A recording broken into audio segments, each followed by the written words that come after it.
My name is Jenni Butz, and this is what I do for a living. And I used to be a high school teacher, and before that, believe it or not, all you high school kids, we were all high school students first.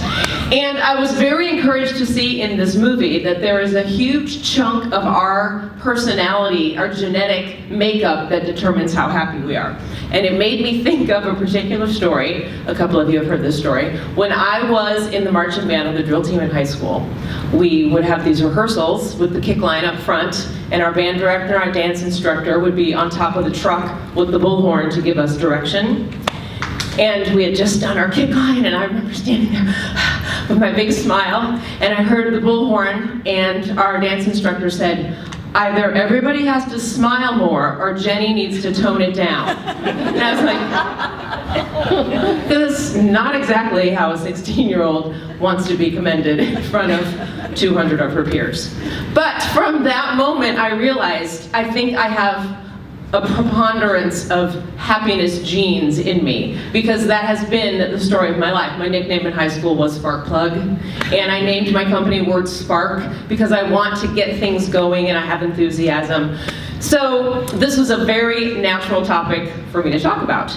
And I was just reading a book this afternoon, and one of the characters in the book asked, "Do you think we're happy only in retrospect, or are we aware of it in the moment?" And I thought that was such a great question. And then a few pages later in the book, she said, "I just want you to know I'm happy right now." And then 2 hours later, I still am.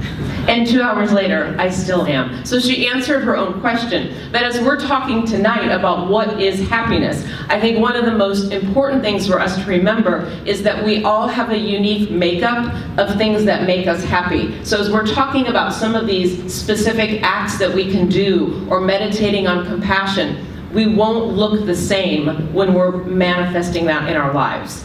I have been asked to work in the nursery at church and hold babies, and it doesn't make me happy, and it doesn't make the babies happy. I promise. It will not be one of my acts of kindness in the world, because no one's happy. However, if someone asks me to come in front of a group of people and hold a microphone and talk about myself, I am all over it.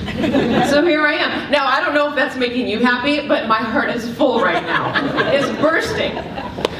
One of the things that I talk about when I go to different groups is I've discovered in life, in my experience, in literature, in nature, there is a series, a tension, if you will, that we were born and created to live in.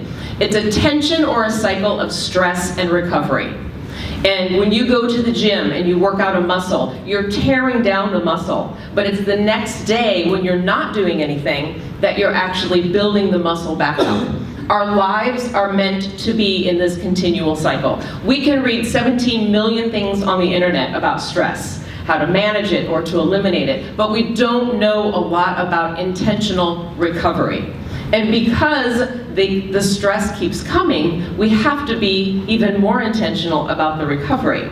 So naturally, we can gravitate toward things that make us happy and things that make other people happy, but we have to know ourselves, to know what those activities are, and then we can be very intentional to plan happiness.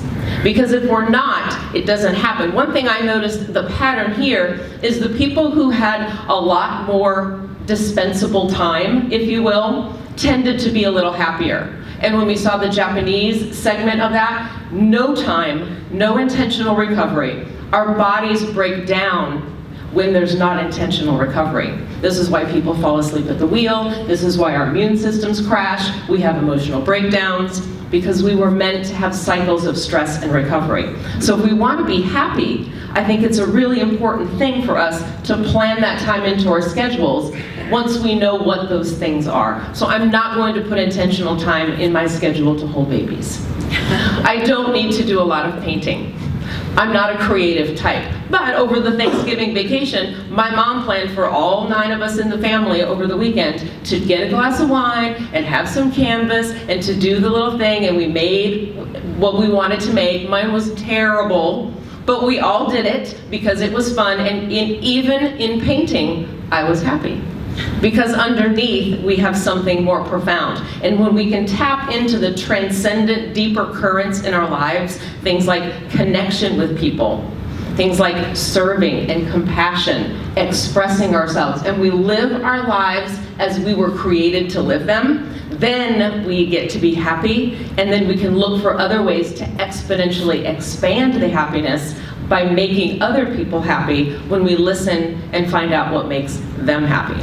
So the things we can do to make a happier community are what we're doing tonight. I think that's a great example. You put on your calendars Saturday night to be here to watch this film and to be with people and to think and to talk. And so tomorrow is Sunday. You can plan something to be happy. And each day we can take a little piece, and then we can have opportunities to have longer pieces to be very intentional about life-giving, enriching activities to make the whole community a lot more happy. Thank you.